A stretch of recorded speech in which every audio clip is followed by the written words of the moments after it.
Okay, katika sehemu ya tatu bidada alikuwa akimtazama Mwamba Gaun kwa hisia kali sana. Kumbuka kwamba anampenda sana huyu jamaa. Na Mwamba alimshika mkono bidada kisha akaanza kuondoka naye. Na hapo ndipo ambapo tulikuwa tumekomea katika sehemu ya pili. Na kumbe Mwamba aligundua kwamba pindi anapokuwa amemshika bidada mkono wake, basi anapata uwezo wake wa kuweza kutekeleza majukumu yake ya kuondoa nafsi wale watu waliochukua utajiri kutokea kwake. Na kwanza kabisa akaanza na kundi la wale majambazi waliokuwa wamejaribu kumzuia kutekeleza majukumu yake kwenda kuchukua yule mtajiri wake ambaye anamtafuta kwa siku nyingi. Na baada ya kufanikiwa kuchukua nafsi ya mtu wake, moja kwa moja akawa anamtazama bidada kimahaba sana. Anajua kabisa kwamba bidada anampenda sana, kwa anatumia hii kama nafasi tu. Mwisho wa siku akawa amemsukumiza bidada katika maji, kwa kuwa anaamini kwamba kama alama iliweza kubadilishana ndani ya maji, basi pia inaweza kurudishwa ndani ya maji huko huko. Basi bidada alianza kutapatapa kwa sababu uwezo wake wa kuhimili ndani ya maji kwa ni mdogo zaidi. Mwisho wa siku bidada akafanikiwa kutoka, lakini Mwamba akabakia ndani ya maji. Na baada tu ya bidada kuweza kuamka, Mwamba alipokewa kweli kweli, bidada akisema kwamba nimeponea mara 2 au mara 3 kuweza kufa siku ya leo, na leo bado unaning'ang'aniza tena niweze kufa kwa mara nyingine. Wewe kaka mbaya sana kama ameondoka. Mama yake na bidada Doshi bado yuko katika maombi mazito, akiwaza kwamba namna gani atakwenda kumueleza ukweli siku moja mtoto wake. Ni huyu mama ana mtoto wake wa kwanza wa kumzaa, ni hatari na nusu. Mwamba ana roho mbaya si mchezo. Lakini pia mtoto wa kumzaa wa mwisho kabisa wa yule mama naye ana roho mbaya pia. Lakini pia mtoto wake wa kike naye ana moto wa kuotea mbali, kwani wote wanaamini kwamba huenda nafasi ya urithi wa kampuni itatolewa kwa bidada Dohi, na huyu ameanza naye vita mapema kabisa. Na yote hiyo ni kwa sababu wanaona kwamba mama yao ana ujirani mkubwa sana, anaonesha kumpenda sana huyu Dohi. Na bidada baada ya kunusulika kifo, moja kwa moja akawa anatembea katikati ya maeneo ya barabara, na mwisho wa siku kuna mtu mmoja alikuwa akiendesha pikipiki akawa amemwagia kemikali, lakini Mwamba akaenda kumzuia kemikali isiweze kumwagia bidada. Na Mwamba Guhan akamwambia bidada kwamba kama ukichukua hazina ya mtu, basi unatakiwa kuwa makini sana kuitunza hiyo hazina. Na wakati huo bidada akawa ameshtuka kwamba Mwamba alikuwa anaungua nguo zake, lakini pia na ngozi yake. Haraka sana akataka kupiga kelele ili aweze kupata msaada katika eneo hili, lakini Mwamba akamshika mkono wake, na mara mwili mpaka nguo zake zote zikaanza kujirudi kama zilivyokuwa mwanzoni, kana kwamba hakumwagiwa na kitu chochote. Bidada alichanganyikiwa kuona kwamba nimesimama na mtu wa namna gani huyu. Bidada akashtuka kwamba anazungukwa na kiwango kikubwa sana cha hatari. Ikabidi moja kwa moja kuelekea polisi, na huko akaenda kufanya uchunguzi juu ya ile asidi aliyokuwa amemwagiwa. Ikagundulikana kwamba ile ni sulfuric acid,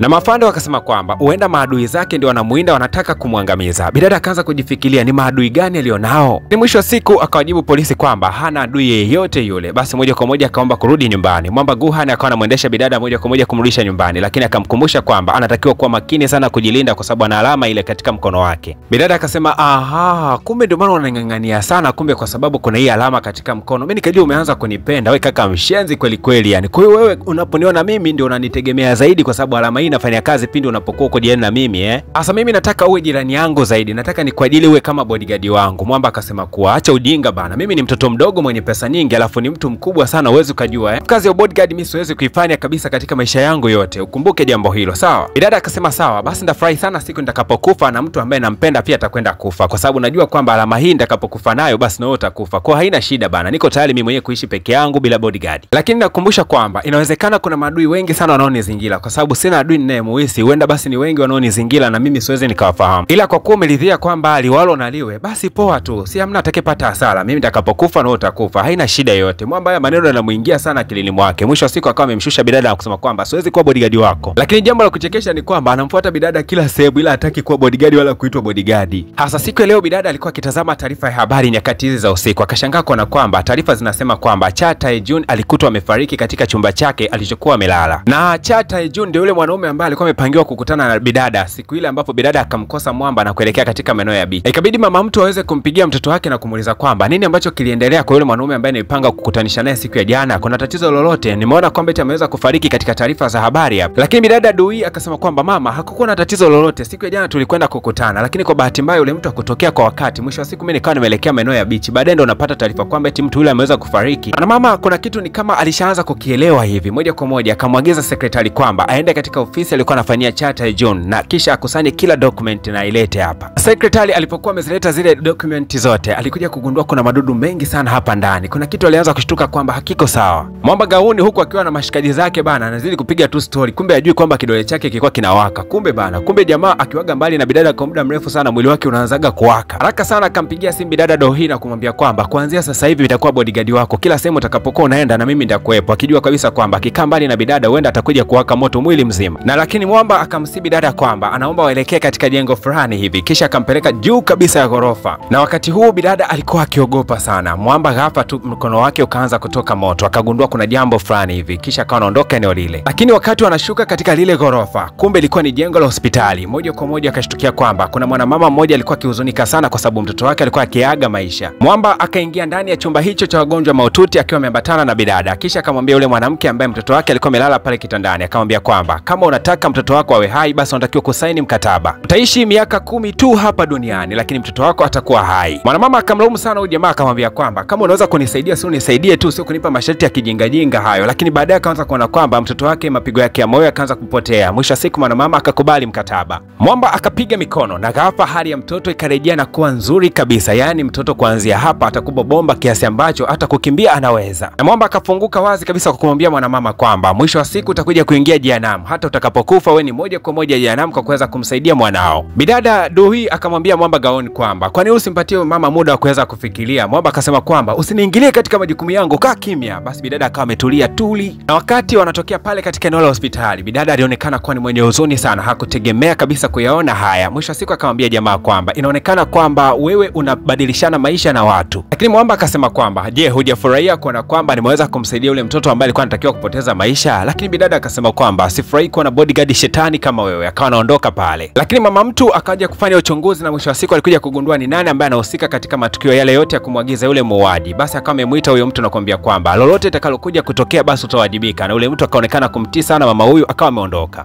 Lakini wakati mtu huyu anaondoka alikuwa anajifikiria katika akili yake kwamba lazima siku moja aje kumuua mama huyu. Bidada Duhi alikwenda kumtazama yule mtoto. Alishangaa kuona kwamba mtoto anaendelea vizuri kabisa na mama yake alikuwa na furaha kweli kweli, pia na mume wake alikuwa na tabasamu. Bidada kwa kuona tabasamu tu la wale watu akagundua kwamba ni kwa nini Mwamba Gaoni aliweza kutoa ule msaada. Basi moja kwa moja akaamua kujirudisha kwa Mwamba na moja kwa moja akapanda gari na kuanza kurudi nyumbani. Unajua ni rahisi sana kwa bidada Duhi kuweza kumsamehe Mwamba Gaoni kwa sababu anampenda, na ndivyo ilivyo katika ulimwengu wa mapenzi. Kadri mtu anavyokuwa ni mgumu sana katika kusamehe makosa yako ndivyo ambavyo ana upendo wa mbali zaidi kwako. Lakini kamwe katika maisha yako usije ukamchiti mwanaume ukitegemea kusamehewa. Kamwe wanaume huwa hawasamei mwanamke anayechiti. Na bidada Duhi akawa amepokea SMS katika simu yake, na katika SMS hii alikuwa ni mama yake akimwambia kwamba naondoka lakini tutakutana tena mbinguni. Akajua tena mama yake anafanya masiara kama kipindi kile cha kwanza. Ikabidi kumsihi Mwamba Gaoni kwamba waambatane kuelekea kwa mama yake. Moja kwa moja walipoweza kufika katika mitaa hii walikuja kushangaa kwamba mama yake tayari alishakufa eti. Dada akamshika Mwamba mkono na kumwambia kwamba naomba uyarudishe maisha ya mama yangu. Lakini Mwamba akasema kwamba nina uwezo wa kufanya kila kitu isipokuwa kuyarudisha maisha ya mtu ambaye tayari ameshatangulia mbele za haki. Katika msiba wa bibi mkubwa kila mtu alikuwa akilia sana, lakini mtu mmoja tu ambaye alikuwa